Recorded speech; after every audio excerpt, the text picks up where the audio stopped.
की वजह से नहीं, उनके कोई परफॉर्मेंस की रिपोर्ट की वजह से नहीं, वो धांधली की वजह से। मैं उनको बताना चाहता हूं कि कश्मीर के अवाम बहादुर लोग हैं। कश्मीरी अवाम किसी के सामने झुकते नहीं, किसी से डरते नहीं, और अपना वोट पे डाका किसी को डालने नहीं देंगे।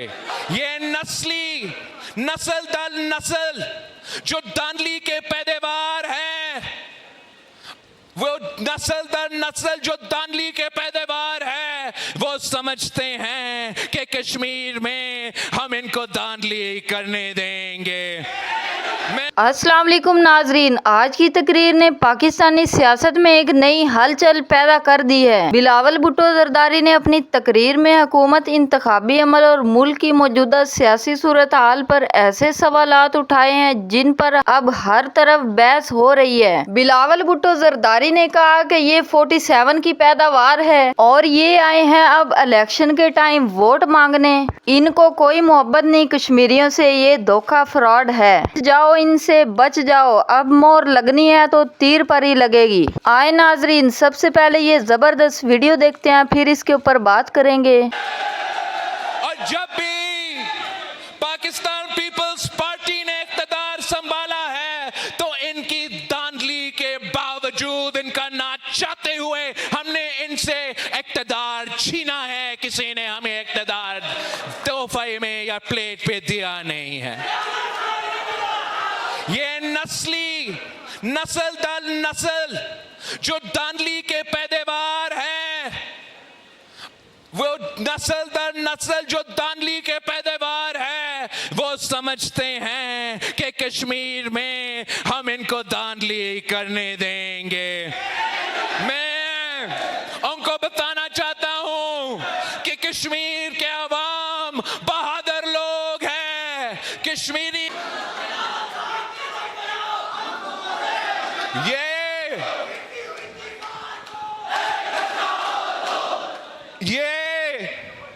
जब पहले दफा इनका जमात का कायद पंजाब का वजीर आला बना तो वो धांधली की वजह से और IJI का कहानी की वजह से वो वजीर आला का कुर्सी संभाला। जब इनकी जमात का कायद पहली दफा वजीर आजम बना तो अस्कर खान केस के नतीजे में और धांधली ज़दा वजीर आजम बना। जब तीसरी दफा वजीर आजम बना तो आरओ इलेक्शन की वजह से वजीर आजम बना। अगर कोई आज वजीर आला का कुर्सी कोई संभाल रही है और अगर कोई वजीर आजम का कुर्सी संभाल रहा है तो बच्चा को मालूम है कि ये आपकी कारकर्दगी की वजह से नहीं, ये अवाम की वोट की वजह से नहीं, ये फॉर्म 47 की वजह से, फॉर्म 47 की वजह से बैठे हैं। वो किस मुंह से इनकार कर सकते हैं? वो कैसे कह सकते हैं? गाली देते हैं तो वो आपसे वोट नहीं मांग रहे, वो आप पे हक पे डाका मारना चाहते हैं, आपके वोट पे डाका मारना चाहते हैं। मगर उनको मैं बताना चाहता हूं कि ये मुजफ्फराबाद है, श्रीनगर नहीं है। इंशाअल्लाह ताला मुजफ्फराबाद डिवीजन में रहने वाले आपका धांधली के साजिश को नाकाम करवा देंगे। कोई इनकार कर सकता है कि इन्होंने जावेद पठानवी के सीट पे मेरे कारकुन को शहीद करके अपना शिकस्त को जीत में तब्दील किया है? कोई इस बात पे इनकार कर सकता है? आप सब जानते हो चौधरी यासीन साहब को। नहीं, आज से नहीं, कब से जानते हो चौधरी यासीन साहब को? आप कब से जानते हो? कितने इलेक्शंस लड़के आया है? पिछले इलेक्शन में पहली दफा मैंने चौधरी यासीन साहब से कहा कि एक नहीं अपने 2 सीटों से लड़ना है, अबाई सीट से भी लड़ो और जाए शहर वाले सीट से भी लड़के आए। उसने कहा मुझे कि पार्टी का हुक्म मैं मानता हूं, मगर हकीकत यह है, ग्राउंड हकीकत यह है कि AJK का हुकूमत नून लीग का है, वफाक में हुकूमत इमरान खान के लिए इमरान खान का है। यह मेरे लिए मुश्किल होगा, लेकिन पार्टी का हुक्म है, मैं पार्टी का हुक्म कबूल करता हूं। और अगर उस इलेक्शन में जनरल फैज के दौर में सिलेक्टेड राज में चौधरी यासीन साहब दोनों सीटें निकालते हैं, इसके बावजूद कि इन पे गोलियां चले, इसके बावजूद कि इनके बेटों को जेल में बंद किए गए, 2 सीटें निकाले।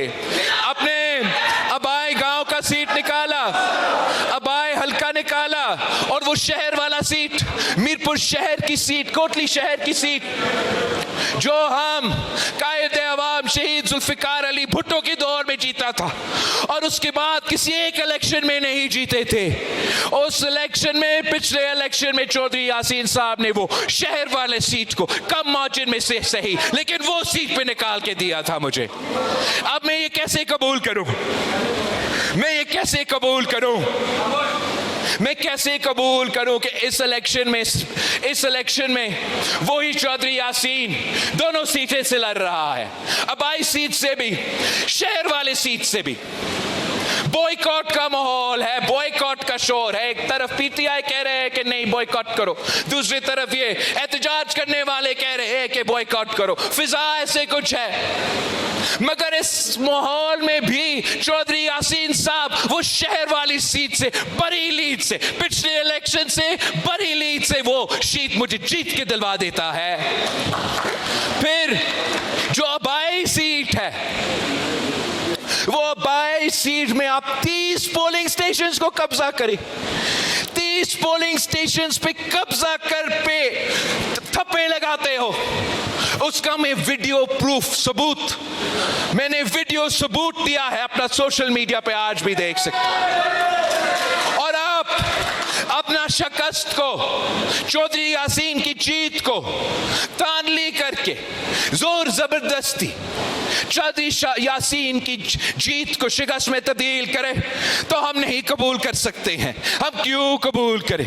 और मैं आपको बताना चाह रहा हूं, मेरे पास वो 30 पोलिंग स्टेशंस का रिजल्ट्स मौजूद है, और जहां बाकी हल्का में 40 to 50% तो मुश्किल से टर्न आउट हो रहा है, वो 30 पोलिंग स्टेशंस पे 90% टर्न आउट है। तो क्या ये मैं मानूं कि बाकी पूरा कश्मीर में आपको वोट डालने के लिए कोई तैयार नहीं, बाहर इतना जोर से आने के लिए तैयार नहीं, लेकिन यहाँ जहाँ मेरे पास वीडियो सबूत है, जहाँ आपने 30 पोलिंग स्टेशंस को कब्जा किया है, वो हम रिजल्ट कबूल करने के लिए तैयार नहीं है।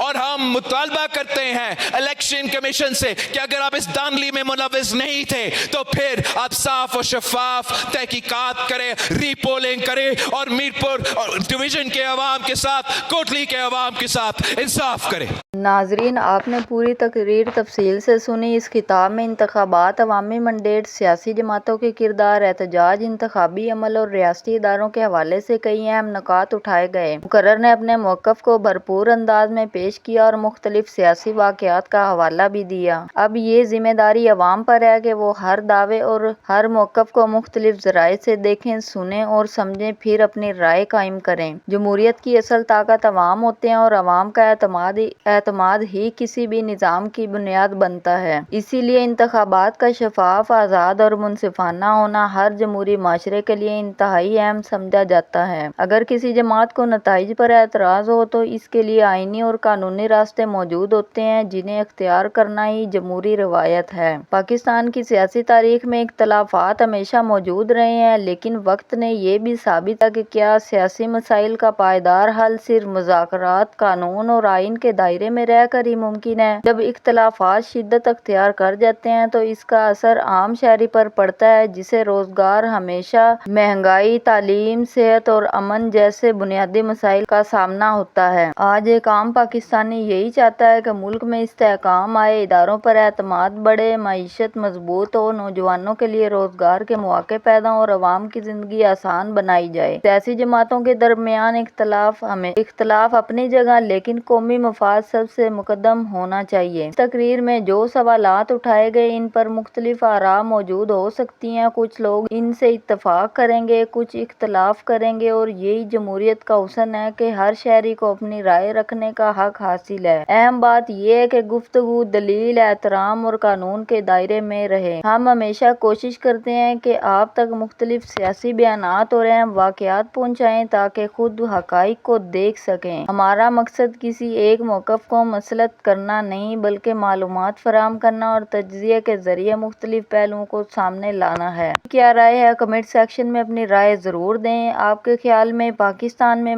جمہوری نظام کو مزید مضبوط بنانے کے لیے کون سے اقدامات ضروری ہیں؟ انتخابی نظام میں بہتری کیسے لائی جا سکتی ہے؟ سیاسی جماعتوں کو عوام کا اعتماد حاصل کرنے کے لیے کن چیزوں پر توجہ دینی چاہیے؟ اپنی رائے مہذب انداز میں ضرور شیئر کریں۔ اگر آپ ہماری ویڈیو پسند کرتے ہیں اور چاہتے ہیں کہ پاکستان کی اہم سیاسی پیش رفت، اسمبلی کی کارروائیاں، اہم تقاریر اور غیر جانبدارانہ تجزیے آپ تک بروقت پہنچتے رہیں تو اس ویڈیو کو لائک کریں، چینل کو سبسکرائب کریں اور بیل آئیکن ضرور دبائیں تاکہ ہر نئی ویڈیو کی اطلاع آپ کو سب سے پہلے مل سکے۔ اپنے دوستوں اور اہل خانہ کے ساتھ بھی اس ویڈیو کو شیئر کریں تاکہ زیادہ سے زیادہ لوگ مختلف آراء سن سکیں، معاملات کو بہتر انداز میں سمجھ سکیں اور اپنی رائے خود قائم کریں۔ آخر میں دعا ہے کہ اللہ تعالیٰ ہمارے وطن پاکستان کو امن، ترقی، خوشحالی اور استحکام عطا فرمائے۔ اللہ تعالیٰ ہمیں اختلاف کے باوجود ایک دوسرے کا احترام کرنے، سچائی کو تلاش کرنے اور ملک کی بہتری کے لیے مثبت کردار ادا کرنے کی توفیق عطا فرمائے۔ آمین۔